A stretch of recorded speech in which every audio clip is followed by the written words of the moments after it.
আৰক্ষীৰ তথ্যৰ লগত মিল নাই চৰকাৰী তথ্য প্ৰাগ নিউজৰ হাতত নাৰী সৰবৰাহৰ ভয়ংকৰ তথ্য নাৰী সৰবৰাহৰ ঘটনাৰ তথ্যত খেলিমেলি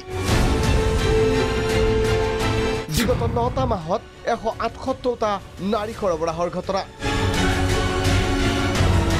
প্ৰথমে চাওক এই তালিকাখন গৃহ বিভাগে প্ৰকাশ কৰা নাৰী সৰবৰাহৰ তালিকা এইখন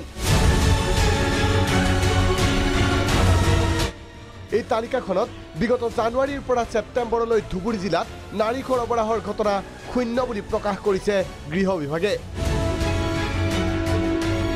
কিন্তু ইয়াৰ বিপৰীতে ধুবুৰী জিলাৰ আৰক্ষী অধীক্ষকে একে সময়ছোৱাত 40টাকৈ নাৰী সৰবৰাহৰ ঘটনা সংঘটিত হোৱাৰ তথ্য দাঙি ধৰিছে কেৱল এয়াই নহয় গৃহ বিভাগে প্ৰকাশ কৰা তালিকাখনৰ তথ্যৰ লগত কোনো মিল নাই আৰক্ষীৰ তথ্যৰে কৰিমগঞ্জত পঞ্জীয়ন হৈছে 10টা নাৰী সৰবৰাহৰ ঘটনা ধেমাজিত 11টা বিশ্বনাথত 10টা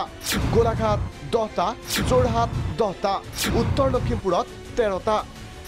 জিআৰপিত 10টা গোচৰ পঞ্জীয়ন হৈছে নাৰীজনিত গোচৰ বৃদ্ধি হোৱা অসমৰ স্থানসমূহ হৈছে